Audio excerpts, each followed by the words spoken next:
नमस्कार दोस्तों, मैं हूँ वंदना भारती और आप देख रहे हैं कमोडिटी इनसाइट्स। काफ़ी पहले मैंने आपसे कहा था जब यहाँ पे इम्पोर्ट रिस्ट्रिक्शंस लगे थे तब चांदी और सोना दोनों ही डिस्काउंट पे था और मैंने कहा था कि ये डिस्काउंट जो है धीरे-धीरे प्रीमियम में तब्दील होती हुई नज़र आएगी और ख़ासकर जब ये हाई डिमांड सीज़न के पास जाएगी। क्या हम हाई डिमांड सीज़न में हैं? नहीं। एक करेक्शन जो है ये फ्रेश बाइंग ला रहा है लेकिन हाई डिमांड सीज़न हमारी तब आएगी जब हम अगस्त महीने में यहाँ पे एंटर करते हुए नज़र आएँगे। तो क्या ये प्रीमियम यहाँ पे डिस्काउंट खत्म हो रहा है, प्रीमियम की तरफ बढ़ते हुए नज़र आ रहे हैं? डेरिवेटिव मार्केट का जो आपको एक मूवमेंट है वो यही यहाँ पे दिखाता हुआ नज़र आ रहा है क्योंकि जैसे ही आप यहाँ पे आज के मूवमेंट्स को देखेंगे आपको पता चलेगा कि हमारे मार्केट और बाहर के मार्केट के रेट्स में या परसेंटेज चेंज में आपको एक फ़र्क जो है वो नज़र आएगा। पहले क्या होता था कि हमारी मार्केट यहाँ पे कम रिएक्शंस देती थी अपसाइड मूवमेंट का, अब यहाँ पे ज़्यादा देती हुई नज़र आएँगी। आज के दिन में अगर हम यहाँ पे पूरे मार्केट का अगर मतलब खबर लें तो आप देखिएगा कि जो हमारी गोल्ड मार्केट है बाहर की, ये 0.17% से गिरी हुई है, लेकिन जबकि हमारी मार्केट 0.98% यहाँ पे बढ़ी हुई है। यानी कि जो फ्यूचर्स मार्केट है, वो यहाँ नेगेटिव में है कॉमेक्स की और एमसीएक्स जो है ये यहाँ पे पॉजिटिव है। थोड़ा बहुत आप कह सकते हैं कि आईएनआर यहाँ पे 33 पैसा जो है वो डेप्रिशिएट हुआ है, वो यहाँ पे एक मतलब हम कह सकते हैं कि ये एक काम कर रहा है। लेकिन अभी भी ये गैप सिर्फ आईएनआर फुलफिल करता हुआ नहीं आ रहा है क्योंकि ये ओवरऑल देखा जाए तो हमारा मार्केट धीरे-धीरे यहाँ पे प्रीमियम पे नज़र आ रहा है। अब आपको डाउनसाइड जो है जो डॉलर इंडेक्स में हम लोगों ने देखा था वो यहाँ पे जाता हुआ दिख रहा है। अगेन एक मतलब कि स्ट्रॉन्ग अपसाइड कैंडल बनने की तैयारी हो रही है। मुझे लग रहा है 102 की तरफ जा सकता है यहाँ पे डॉलर इंडेक्स। क्योंकि अगर आप बात करें यहाँ पे इक्विटी मार्केट की, रैली यहाँ पे थोड़ी-सी टायर्ड होती हुई दिख रही है क्योंकि ये यहाँ पे ट्रैक कर रही है यूएस और ईरान के पीस डील को जो नेगेटिव होता हुआ नज़र आ रहा है। तो फिलहाल मुझे लग रहा है कि फिर से जो सेफ हेवन बाइंग है, वो आपको डॉलर इंडेक्स में आ रही है और यही वजह है कि सोना बहुत ज़्यादा उछाल नहीं दिखा रहा, लेकिन अपनी मार्केट जो है, वो बढ़ती हुई नज़र आ रही है और मैंने आपसे यही कहा था कि ये जो गैप है, ये फिल होगा, जो गैप हम लोगों ने इस कैंडल पे बनते हुए देखा है। तो फ्राइडे का तो हम लोगों ने गैप फिल होता हुआ देखा है और ये आपको यहाँ पे हमारी मार्केट में जो इंट्राडे में हो सकता है कि 1,49,300 के करीब यहाँ पे प्राइसेस आता हुआ देख सके हम लोग और हो सकता है कि यहाँ पे 400, 500, 700 रुपए की जो अपसाइड मूव है वो देखने को मिले। लेकिन अल्टीमेटली हमारा जो मतलब कि इस हफ्ते का जो रेजिस्टेंस है वो 154 ही होता हुआ नजर आ सकता है। यहाँ पे कोई भी गोल्ड की रैली आपको रुकती ही नजर आएगी। 3 दिन मतलब कि मूविंग एवरेजेस जो है यहाँ पे आके कन्वर्ज हो रहा है और ये स्ट्रॉन्ग मतलब कि रेजिस्टेंस का जो काम है वो करता हुआ नजर आएगा, जबकि हमारा 200 डेज का जो डीएमए है ये स्ट्रॉन्ग सपोर्ट का काम करता हुआ नजर आएगा, जो कि है 1,42,000 के करीब और मुझे लग रहा है कि अभी बायस थोड़ा सा अपसाइड होना चाहिए इस बार। अब यहाँ पे सिल्वर की बात की जाए तो सिल्वर जो है वो एक बढ़त के साथ कारोबार करता हुआ नजर आ रहा है। 0.36% का एक अपसाइड है कॉमिक्स में, लेकिन हमारी मार्केट यहाँ पे 2% की अपसाइड के साथ ट्रेड हो रही है। मैंने आपको अगर आप सैटरडे के वीडियो को देखे उससे मैंने यही बताया था कि सिल्वर का जो डिस्काउंट है ऑलमोस्ट खत्म हो चुका है, जबकि गोल्ड में अभी भी डिस्काउंट है। सिल्वर में आप देखेंगे तो हम यहाँ पे बढ़ते हुए नजर आ सकते हैं $68 के करीब। $68 पहला, फिर दूसरा हमारा 71 ही होगा और 71 पे जाके रैली रुक रही है। 1, 2, 3 दिन हम लोगों ने इसे रुकते हुए देखा है, तो कोई भी मूवमेंट आती है तो आपको यहाँ पे हटना होगा। क्योंकि जब तक $71 से ऊपर की क्लोजिंग नहीं होगी, तब तक यहाँ पे मार्केट ऊपर की तरफ नहीं बढ़ेगी। इस बात का बिल्कुल ध्यान में रखिएगा क्योंकि एक वीकर चैनल जो है वो बनता हुआ नज़र आ रहा है सिल्वर में।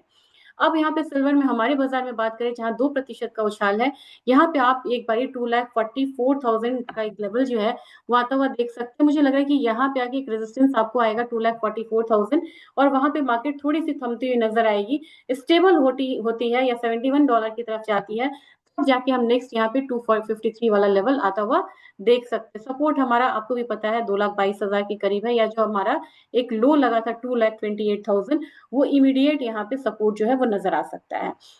इस गोल्ड सिल्वर पे हम चर्चा खत्म करें उससे पहले आपको कुछ दिखाना चाह रही हूँ, क्योंकि यहाँ आपको जो फिजिकल मार्केट होती है वो सबसे ज्यादा इंपॉर्टेंट होती है कंपेरेटिवली आपको पेपर मार्केट। अब यहाँ पे सीएमई का वॉल्यूम जो है वो शंघाई और शेफे से कम हो चुका है।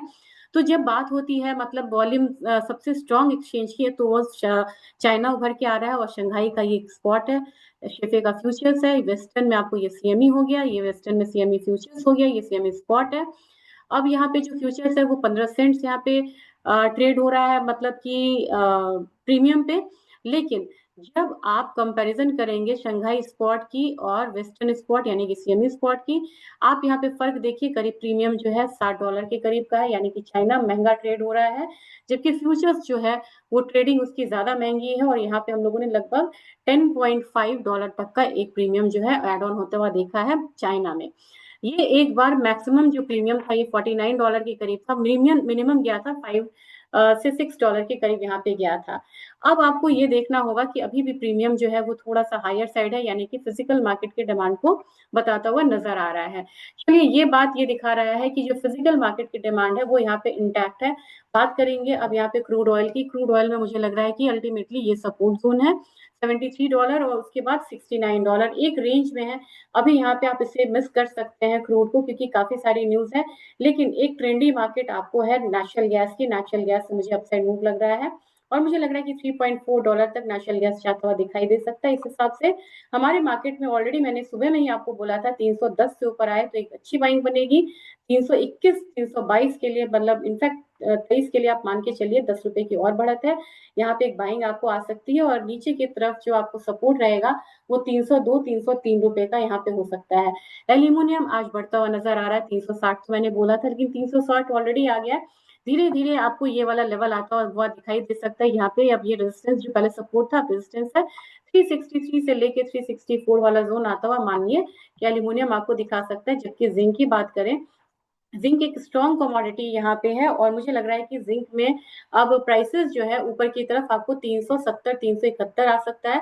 कॉपर में, कॉपर ने एक लीड दिया है, और कॉपर मुझे लग रहा है कि 10.6 रुपी का एक अपसेट ऑलरेडी दिखा रहा है। लेकिन आपको तैयारी करनी चाहिए, जब कॉपर की बात की जाए ना, तो आपको तैयारी करनी होगी इस लेवल की। मुझे लग रहा है कि एक बारी 1335 पहला रहेगा, जो मैं बार बार आपसे बोलती आ रही हूँ, दूसरा रहेगा 1340। इस हफ्ते मुझे लग रहा है कि कॉपर बढ़ता हुआ नजर आएगा, लेकिन ध्यान में रखना होगा कि यूएस का जीडीपी डेटा वगैरह भी है, वो एक हर्डल ला सकता है। निकल में हम लोगों ने बहुत ज्यादा फॉल आता हुआ देखा था, अभी इसमें एंटर करना ठीक नहीं है, लेकिन मुझे लग रहा है कि जीरा में 21,000 से ऊपर अगर मूवमेंट आती है तो 21,500 का लेवल देखने को मिल सकता है। टर्मरिक एक डाउनसाइड लिए हुए है, टर्मरिक में आपको 16,400 का लेवल आ सकता है। और मानसून पे एक रिएक्शन आया था, और वो रिएक्शन अब जाता हुआ दिख रहा है। जबकि आपको अगर बात करेंगे धनिया की, तो यहाँ पे 15,500 तक के लेवल दिख सकते हैं, लेकिन ग्वारगम ग्वारसीड से पैसा जा रहा है फिलहाल फिलहाल, एक प्रेशर है यहाँ पे। देखते हैं 11,300 को अगर होल्ड नहीं करता है, तो नेक्स्ट हम यहाँ पे 11,185 का लेवल आता हुआ देख सकते हैं। तो डाउन साइड प्रेशर रहेगा ग्वारगम में। ग्वारसीड की बात की जाए, मुझे 5930 तक लग रहा है, लेकिन एक काउंटर है जो कि बहुत स्ट्रॉन्ग यहाँ पे मुझे लग रहा है, कैस्टर। कैस्टर मुझे लग रहा है कि अब धीरे धीरे कैस्टर जो है एक रेजिस्टेंस तो इसने मतलब बीच करा ही था। नेक्स्ट हम यहाँ पे 7125 की तरफ कैस्टर को जाता हुआ देख सकते हैं। तो मेरे ख्याल से आज की मार्केट जो है वो आपको थोड़ा सा बाइंग का मौका दे रही है, लेकिन अगर एनर्जी काउंटर को देखिए तो मुझे लग रहा है कि आपको क्रूड को छोड़ के आपको नेचुरल गैस को प्रेफर करना चाहिए। बेस मेटल में कॉपर को प्रेफर करिए, एल्यूमिनियम प्रेफर करिए, जिंक करिए। लेड को और निकल को आप अवॉइड कर सकते हैं। जबकि स्पाइसेस में मुझे धनिया बढ़िया लग रहा है, और एग्री काउंटर में मुझे कैस्टर अच्छा लग रहा है। तो मिलेंगे किसी और एपिसोड में एक अच्छी कॉन्सेप्ट के साथ, और वहां पे डिटेल में बात करेंगे सिल्वर और कॉपर के बारे में। Thank you.